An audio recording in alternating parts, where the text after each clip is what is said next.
for now. The power I used to protect you, I stole it from someone. They want it back.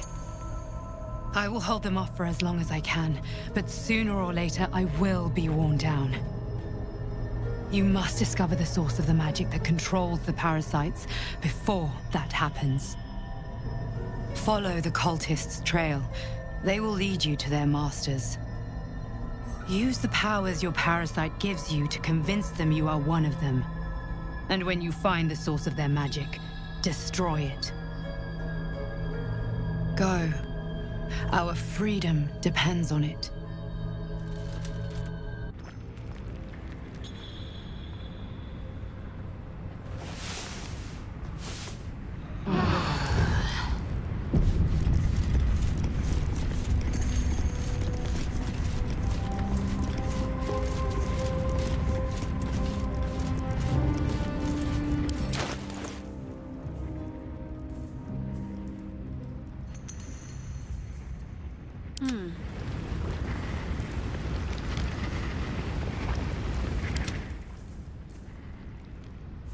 The pride of the gate.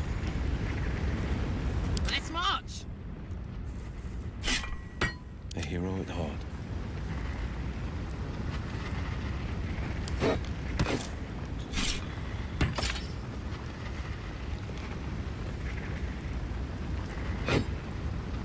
Don't be shy.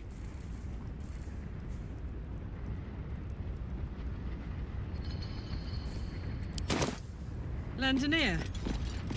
I've been dreaming of our energy even off. Given the magnitude of what we're up against, I see no harm in considering the benefit this offer might afford us. Could be the only way to reach this source in one piece.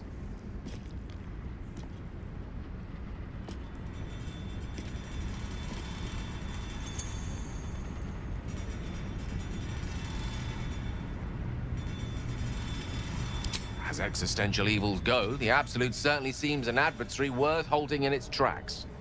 Any opportunities for us to indulge our tadpole's capabilities are hardly on the same scale. Trifles, when one considers the bigger picture.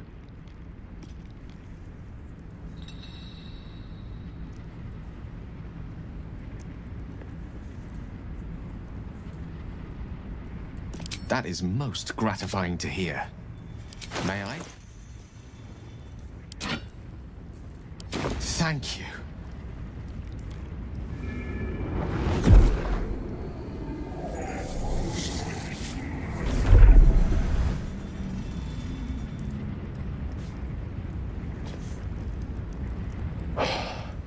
Good gods.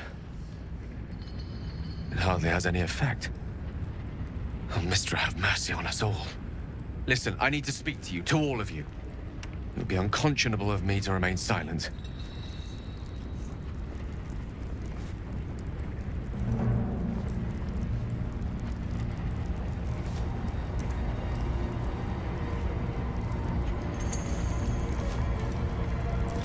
And the waste it might have been. You have to know who I was. You have to know who I really am. What I am is a walking shadow of the promise I once held. I'm what one might call a wizard prodigy. Who from an early age could not only control the weave, but compose it. Much like a musician or a poet. Such was my skill that it earned me the attention of the mother of magic herself. The Lady of Mysteries.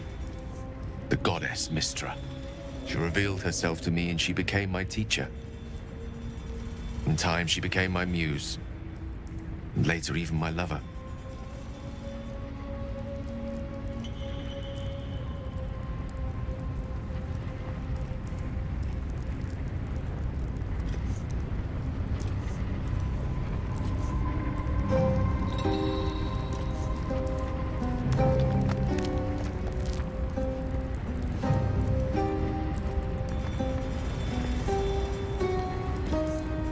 Oh, yes. We enjoyed each other's company. Body, mind, and soul. But even so, I desired more. You see, no matter how powerful a wizard we mortals can become, we never scratch more than the surface of the weave. Mistra keeps us in check. There are boundaries she doesn't let us cross. Yet, every time I was with her, I stood on the precipice, gazing into the wonders that lay beyond. I sought to cross her boundaries.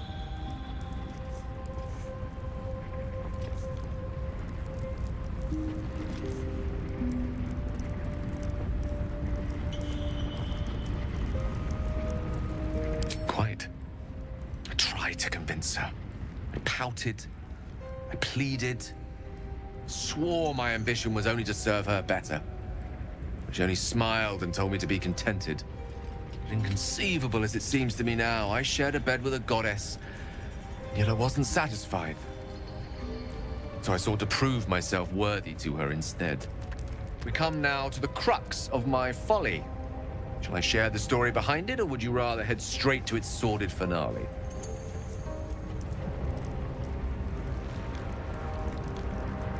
Very well. Here goes. Once upon a very long time ago, a mighty lord lived in a tower.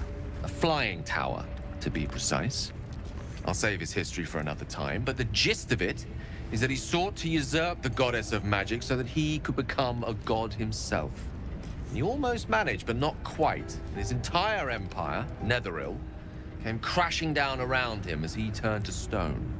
The magic that was unleashed that day was phenomenal. Roiling like the prime chaos that outdates creation. Even the weave itself could not withstand the onslaught. It fractured, then shattered, and all magic was lost to the mortal realms. Until the day Mystra returned. She restored the weave, reuniting all its scattered shards. Or so I thought. Until, in the course of my studies, I learned of a book. A Netherese tome in which a piece of the fractured weave had been sealed beyond her reach. What if, I thought, what if, after all this time, I could return this lost part of herself to the goddess?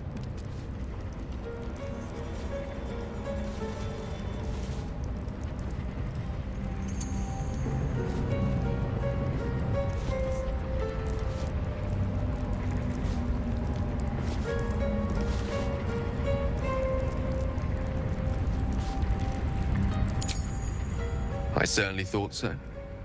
Sometimes there is great strength to be found in symbolism. I was certain that this deed of raw power, draped in romance, would convince Mystra to take me by the hand and welcome me into her hitherto forbidden domains. I was mistaken. I obtained the fabled book and took it into my study. As for what happened next... Here. Place your hand over my heart. Let me show you.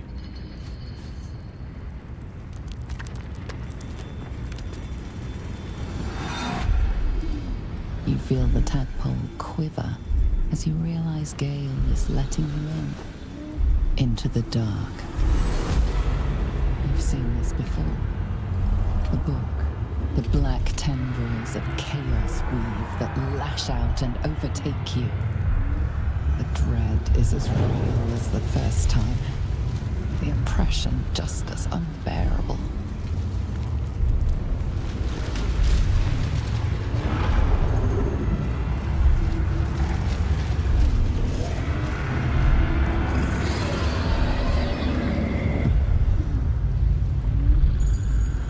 Thankfully, the moment I absorbed the fragment wasn't enough to kill me outright. It was only the beginning.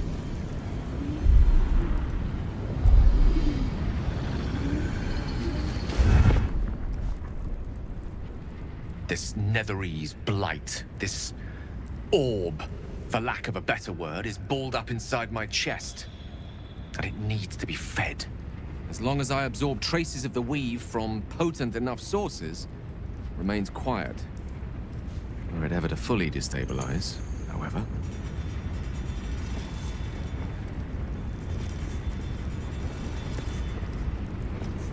I will erupt. I don't know the exact magnitude of the eruption, but given my studies of Netherese magic, I'd say even a fragment as small as the one I carry, it'd level a city the size of Waterdeep.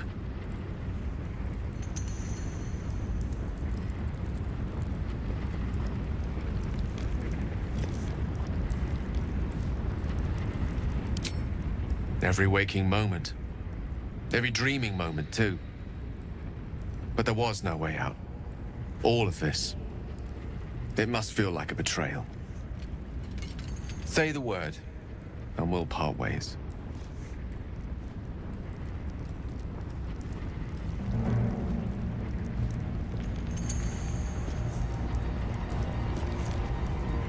That is a great relief.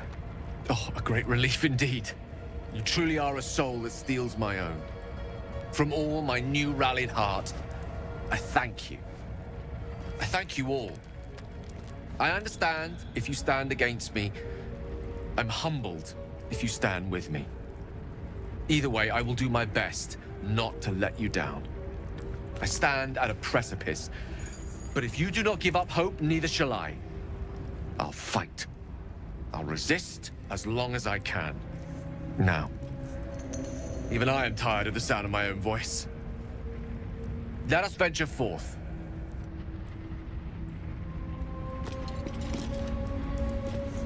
Phew! Another dream. Another order from that dubious visitor. It announced that we will find the answers we seek in the absolute cultist's lair, and offered another generous gift. A persuasive creature. It tempts us with power, expresses its admiration, its adoration. Avert your eyes whenever it appears, and do not avail yourself of this new power, no matter how alluring. You've no idea what damage it could do to us, how far into illithid madness it could drag us.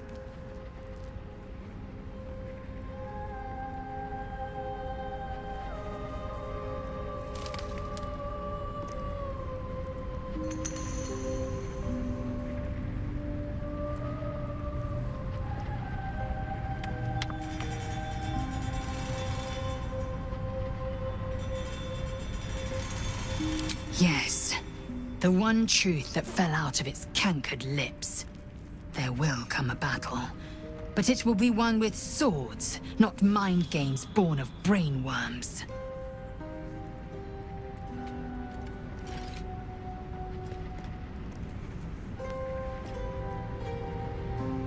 It is a certainty. I had assumed our parasites served a Geich elder, but I believe they serve a greater master still.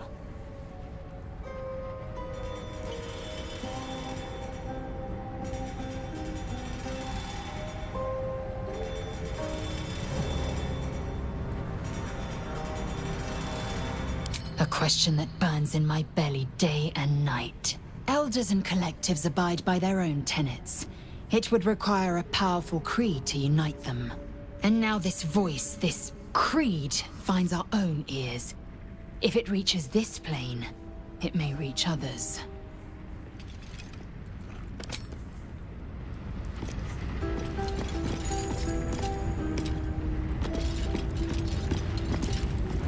I had another visit from that dream figure. I take it you did too. It claims that if we infiltrate the heart of the cult that's giving out these parasites, we'll find the answers we're looking for. It gave me another gift, too. Just like it did the first time it appeared. Rather generous, if you ask me.